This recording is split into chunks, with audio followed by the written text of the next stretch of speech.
Let's go to Kerry Crowley. Mike, first question, what was the celebration like? What were you bracing for at home plate, and did it live up to expectations? Yeah, that was weird. I didn't know what to expect. Obviously, we're trying to do our best to stay safe and to avoid as much contact as possible. So sometimes in that situation, you just got to follow the lead, and everybody was doing the right thing. So we just jumped around, I guess. And then the home run ended up being your first that officially counted as a McCovey Cove splash hit, but the one earlier in the game, I guess, hit off a pillar. Were you aware that was your first? Yeah, kind of. It's one of those things where that's like a dream thing to be able to say you've hit a ball into McCovey Cove. So to actually do it was super surreal and super fun. And obviously, you notice if you've hit one or not because they keep the running tally. So I did have an idea that I hadn't hit one. Thank you. John Shea. Yes, your manager says of you tonight, he says he looks like a great all-around player right now. It seems like this is who Yaz is. After several years in the minors and then a big rookie season and now the start you've had this year, is your confidence level, especially in big moments, as high as it's been? Yeah, I think it's pretty consistent, though, because in order to be successful in this game, you have to think you're the best player on the field. So if you want to play against the best, you want that challenge. And to be in the situation of being in the big leagues right now and the path that I've taken, I'm super grateful every day. And so I try and take a balance of gratefulness and a balance of confidence and try and kind of blend those things into enjoying every moment that you get and every opportunity. If I remember, you had reverse splits last year. Then you hit a home run against a lefty and righty, pretty much to the same spot. Does that matter to you? Lefty, righty, different approach, same approach?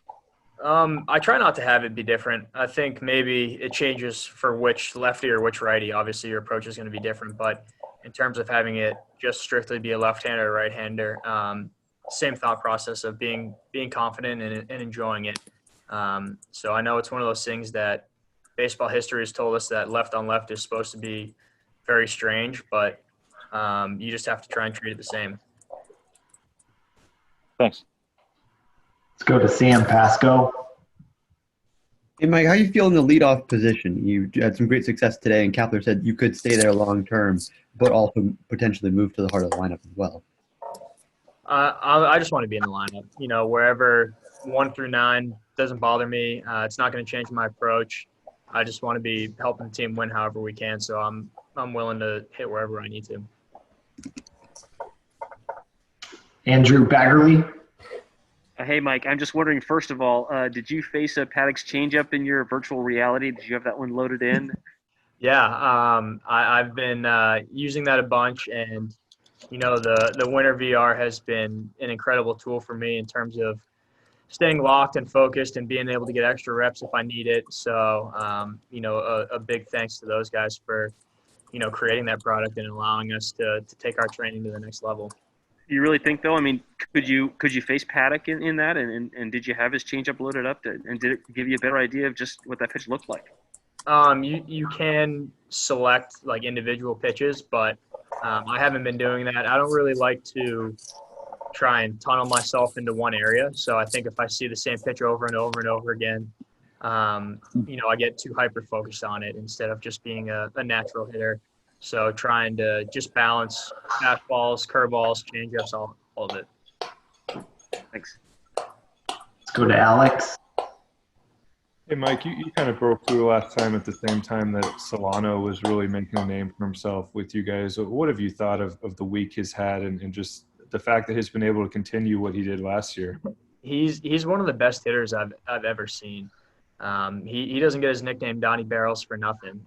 He always finds a barrel, always hits the ball hard, and he's super clutch. I think he had a couple walk-offs last year. To be able to hit a ball that was 5 inches off the plate in on his hands for a homer it's unheard of. And obviously that was the biggest play of the game to make sure that we could continue playing. So I've just been super impressed and inspired watching him. And then following up on what you said to Carrie, you do know the ticker out there kind of goes. Did you actually look at it tonight and realize that your first homer did not count? No, I didn't actually. In the game, you're hoping that just you get a chance to have another at bat or to have another play. So I tried to really stay focused on the game instead of any of that stuff and worry about it afterwards.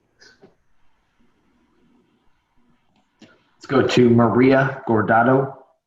Hey, Mike, you mentioned, Solano's nickname, Donnie Barrels. I mean, who kind of coined that, and when did it first originate? I don't know where it came from. I know it came from the Giants locker room somewhere. Somebody said it, and we all realized, we're like, wait a minute, that's actually just true. That's all he does is hit barrels. So I don't know if I've ever heard a truer nickname. He just finds a way to put the barrel on the ball and always impact the game. Thank you. Any other questions for Mike? Let's go back to John Shea. What's your opinion on how the ball has been flying this year? Got a lot of home runs in the first 2 home games here. Yeah, I think it's still yet to be determined. We've had some long balls early, but it's a long year, and I know it's shortened, but 60 games is a longer period than these 3 games that we've had. So we'll see. We're obviously happy with where our results have been, and we're trying to keep impacting the ball and trying to drive it.